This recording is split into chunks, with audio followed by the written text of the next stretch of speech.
Jayson Tatum, which is 12 points, but a career-high 13 assists in Game 1. Here he is. Yeah, being over there with the Olympics, obviously it was during COVID, and so we couldn't really go out and see other events and things like that. So after the games, after practice, we'd be in the hospitality room, men and women, we would just be up there watching games, playing cards, karaoke, things like that. Video games, she's a great person to be around, right? She just enlightens the entire room with her personality. So it's extremely tough seeing what she's going through.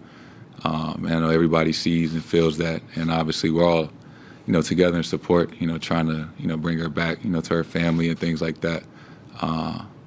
So yeah, wearing those shirts today, in support of her. Question on the right.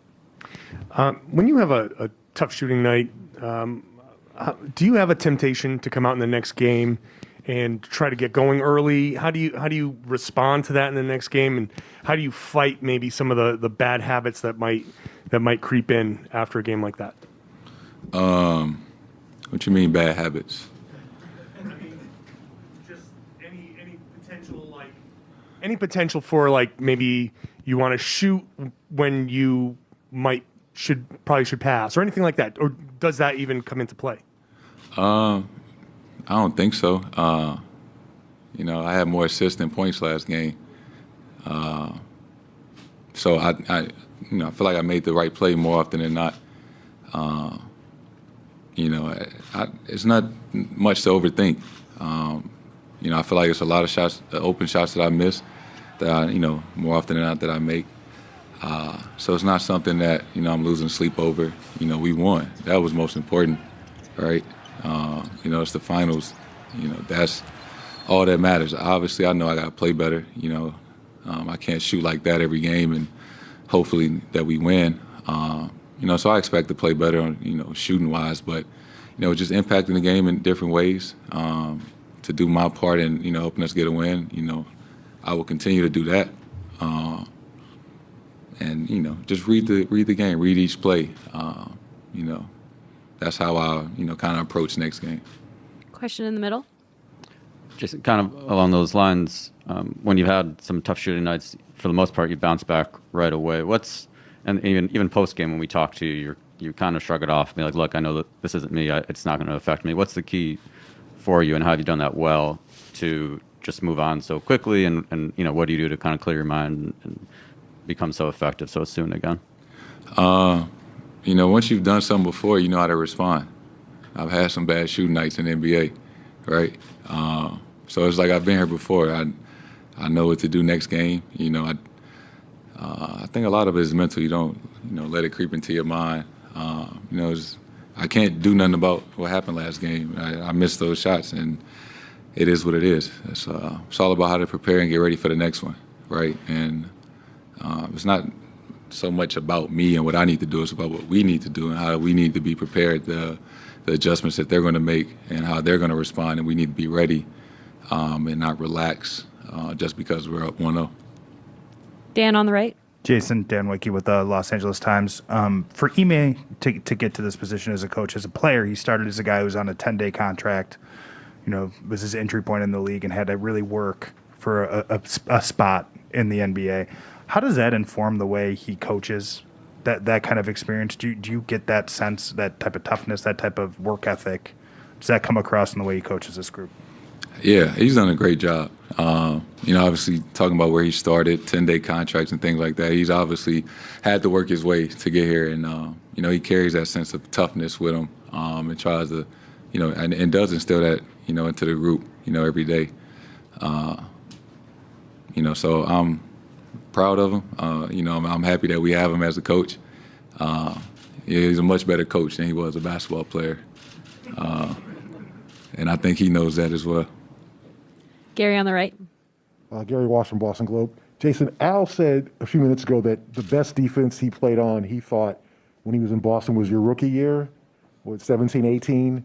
What did you think of that defense, and what makes this defense in particular so different or special than the ones you've played on before? Yeah, that was until then that was the best defensive team I played on, and I think Al,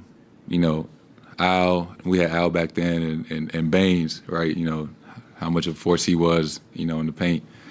I think what's different now is, Smart is now the defensive player of the year. Not to say he wasn't a great defender, but, he's gotten better, as well as I have. And, now we have Rob, and JB's a much better defender. And I think, a lot of those core guys just got older and, more experienced. So that was a great defensive team, and I think, makes us a better defensive team now that the individual defenders are better, obviously with the different concepts that, we instill in our defense now. Last couple of questions. We'll go with Tim on the right. Hey, Jayson, two things quick. First, you guys have talked all throughout the playoffs that you struggled in third quarters. Golden State's obviously always been pretty dominant in them. What do you have to do differently to not have what happened in game one, where you had to dig out of that hole in the fourth, carry over, to game two and beyond in this series? I say it all the time, we just got to be more aware, right? And it's one thing to talk about it, but we got to go out there and do it, and just not ease our way into the third quarter that we do a lot of the times. I got some in my eye, my bad.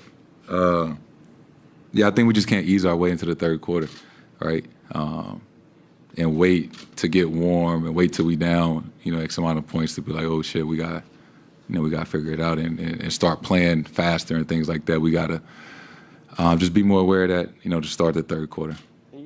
You guys have all talked a lot, whether it's you or Jalen or Marcus. These guys were with Al the first time he was around, how excited you were for him and how happy you were for him to get a chance to be back in the finals. It's obviously been a couple tough years for him, bouncing around. Now he's back here.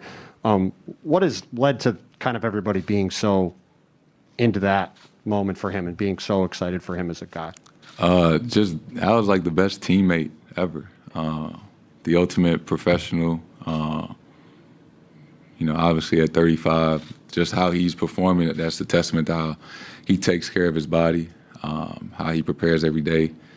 And Al is, the same guy that he was today that he was my rookie year, just welcoming everybody, doing whatever is best for the team, sacrificing touches for himself or whatever. Al just wants to win.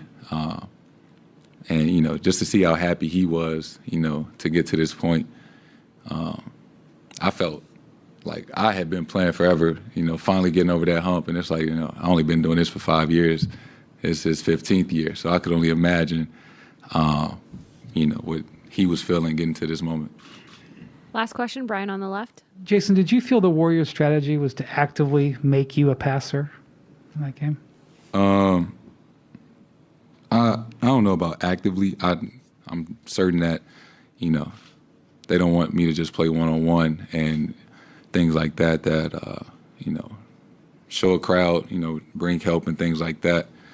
But I feel like I did get a lot of open looks just from kickouts and things like that. But I'm sure part of the game plan, make me a playmaker and not let me be comfortable. It's just something I feel like every team has, more or less been doing throughout the playoffs.